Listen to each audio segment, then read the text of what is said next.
Bueno, hola chicos, vamos a seguir profundizando un poquitito más el tema de hidratos de carbono, como para darle un cierre a esta parte que estamos viendo virtualmente, y cuando todo esto termine y nos volvamos a encontrar, no se olviden que igual vamos a rever todo esto y cerrar todas esas dudas que por ahí les quedaron pendientes.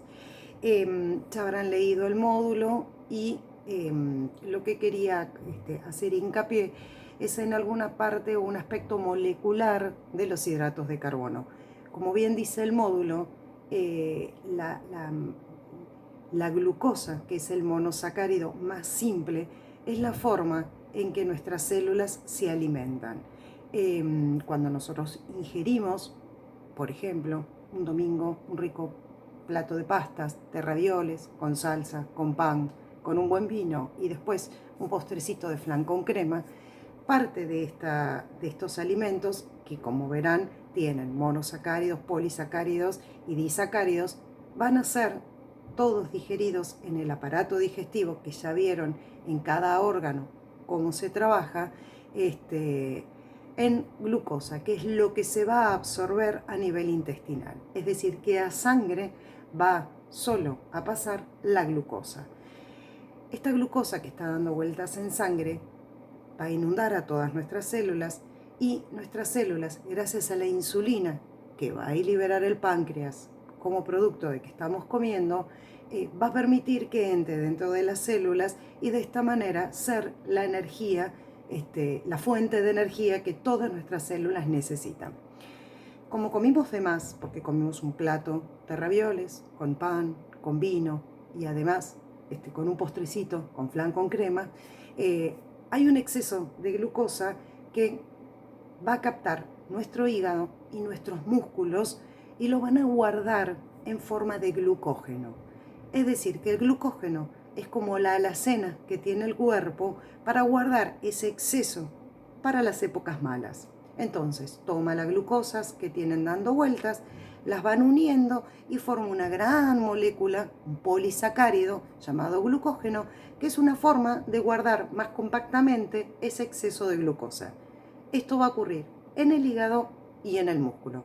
Como comimos mucho al mediodía, a la tarde solo tomamos unos mates y a la noche prácticamente no cenamos porque quedamos a reventar. Es decir, que nuestra próxima comida va a ser al otro día, seguramente un desayuno. Es decir, que estamos más de 12 horas en ayuno. Como la concentración de glucosa en sangre tiene que ser constante y tiene que mantenerse dentro de un margen entre 70 y 110 miligramos por mililitro,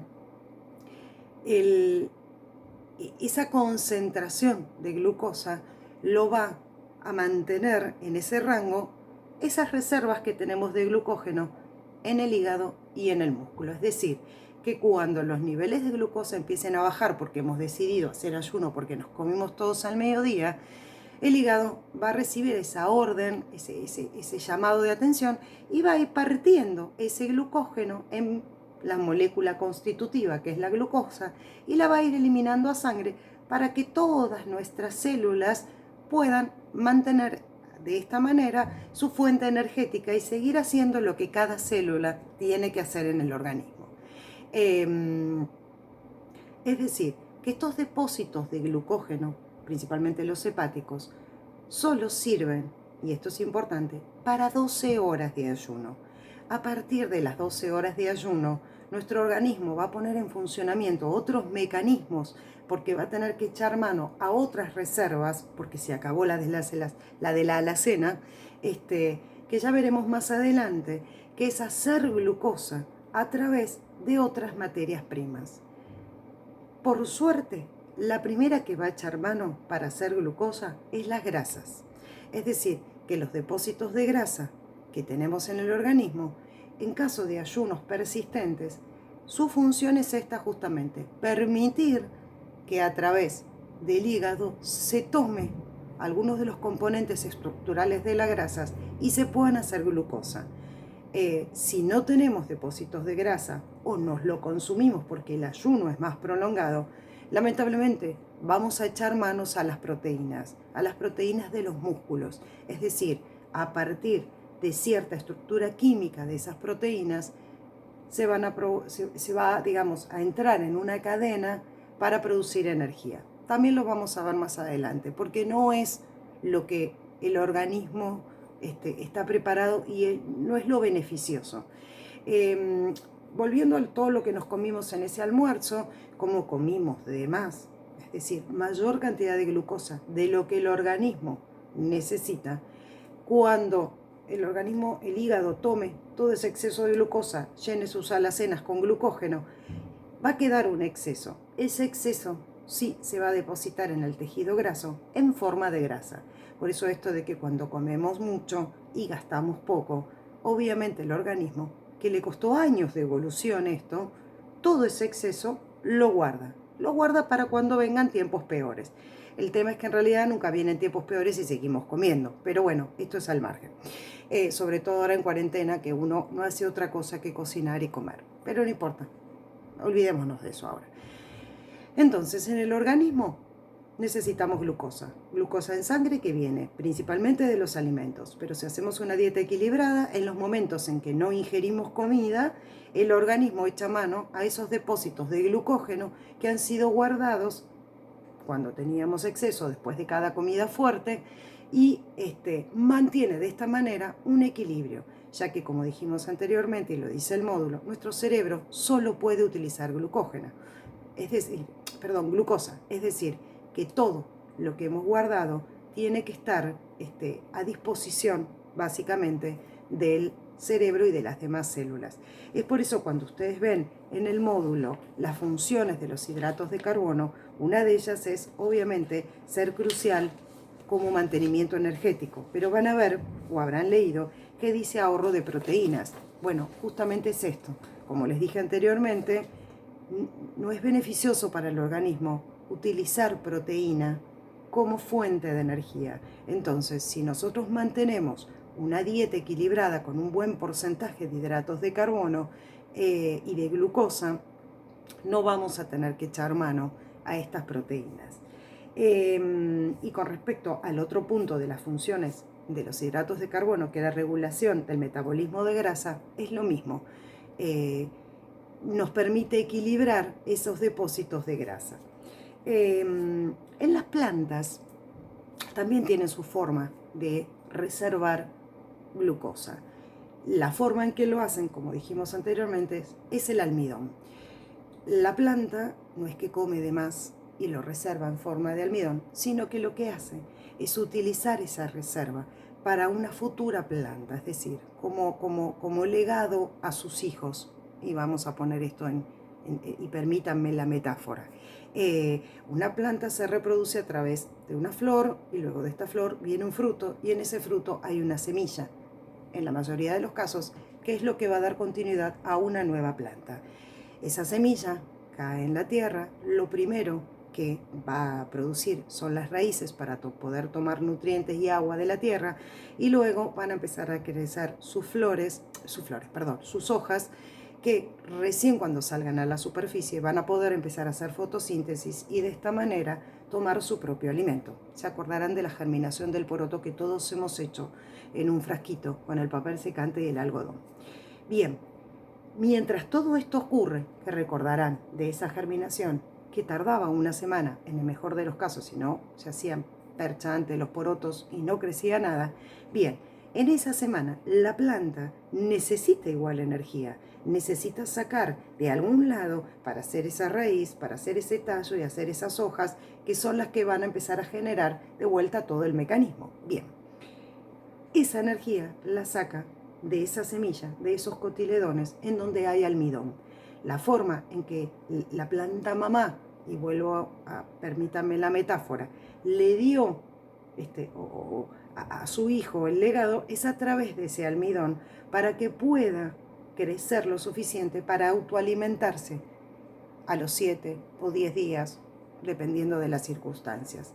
Nosotros los seres humanos, aprovechando ese almidón de esas semillas, hemos utilizado distintos métodos de procedimiento, básicamente la mayoría de los casos es molerlos hasta hacer distintos tipos de harina y a través de esas harinas hemos hecho infinidades de exquisiteces. Originariamente era pan, pero ahora dentro de las harinas utilizamos las mismas para elaborar sin fin de cosas que obviamente nos aportan a nosotros esos polisacáridos, que nuestro organismo lo que vuelve a hacer es el camino inverso, los corta obteniendo glucosa de ellos.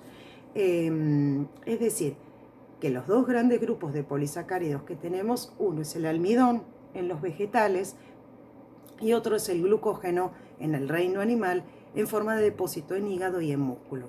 Esto no quiere decir que cuando comemos un bife uno está comiendo el glucógeno, no. Vamos a ver que ese glucógeno sufre otro tipo de transformación y nosotros no vamos a comer animales de origen, comida o alimentos de origen animal por su aporte en glucógeno, sino lo vamos a hacer por su aporte en proteína. Bueno, espero que más o menos haya quedado claro esta parte que yo la llamo más bien un aspecto molecular, una parte celular del tema de nutrientes y básicamente hidratos de carbono. Dentro de las células, cada organismo, cualquier animal, va a utilizar la glucosa como fuente de energía y básicamente dentro de las organelas es la mitocondria, no sé si les sonará, quien se encarga de tomar esa molécula, ir partiéndola y rompiendo los enlaces que contienen energía para liberar esa energía. Y hay una molécula que se llama ATP, que no es apto para todo público, sino es adenosintrifosfato, que es realmente la molécula que conserva la energía que luego va a ser utilizada para todos los procesos que necesitamos. Es decir, un ejemplo, la célula del corazón para funcionar como corazón y bombear y hacer contracción muscular para que lata el corazón. Las células en este momento de mis manos musculares también permiten este movimiento. Las células cerebrales en este momento mías están trabajando para pensar cómo hago para darles a ustedes esta clase. Mis pulmones están respirando y las células pulmonares necesitan el intercambio de dióxido de carbono y oxígeno y esto lo realizan gracias a esa energía contenida en estas moléculas de ATP. No los quiero marear más, pero quería hacer esa gran diferencia de los polisacáridos que por ahí no había quedado clara en el módulo. Bueno, volveremos a hablar nuevamente de hidratos de carbono cuando nos veamos y termine este aislamiento social obligatorio. Espero que les haya quedado claro entre la lectura del módulo, los videos y las dos clases que les he dado. Si hay algo que no entienden, me lo escriben y tratamos busco la manera, ya sea o por un videito o escribiendo la respuesta, de poder solucionarles sus dudas. La idea es continuar ahora con proteínas. Les he enviado la semana pasada, no la otra, antes de las Pascuas, un libro del que tenían que leer el capítulo 4 y esta semana les voy a enviar unas pequeñas preguntitas para ver qué tanto comprendieron la lectura de ese libro, de ese capítulo. Bueno, no los quiero marear más, les mando un beso, cuídense y nos estamos viendo.